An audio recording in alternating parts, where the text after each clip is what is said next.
Good afternoon, everybody. Edward Kelly, your bankruptcy attorney here with the second video in a 5-part series on Is Chapter 13 Right for Me? And as promised, we're going to start with the first factor in the equation, which is what is my income? We talked about this in terms of Chapter 7 last week, but we're going to look at it differently now.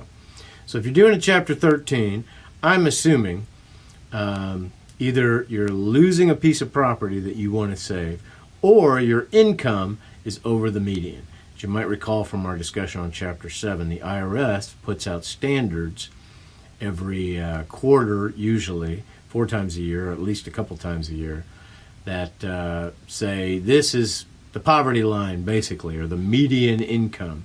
Really, it's talking about the middle income, but it's saying if you're at the lower half, you're on the lower end, and if you're on the upper half, you're on the upper end. And that's used as the cutoff by the bankruptcy court. So if you're above, then you have to do a 13 versus a 7. You're not allowed to do a 7, although your expenses may bring you back down. And you have to do a 5-year plan where you pay what you can, not what you owe, but what you can. And that's what a 13 is. Now, you might make less than the median, but you're losing your house, and you need a way to force the bank to let you catch up.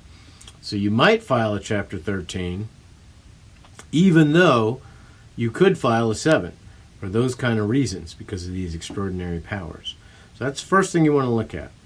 Where does my income fall? Is it over the median? Because if so, and again, that's about $45,000 to $50,000 for one person, and then add about $10,000 for each other household member. So if you got kids, it helps qualify for a 7.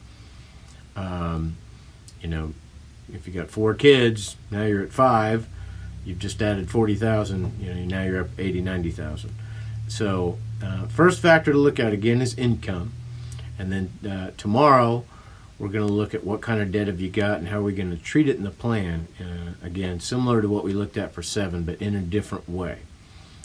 Incidentally, if you are below median and you file a 13 for whatever reason, you can have a plan as short as 36 months or 3 years. So you're not required to do 5 years. If you're over median, you have to do 5 years. If you're under median, you can do as little as 3 years. Now, if you're saving your house and you're so behind, it's going to take you 5 years to catch it up, you may want to do 5-year plan anyway, but you can do as little as 3 years.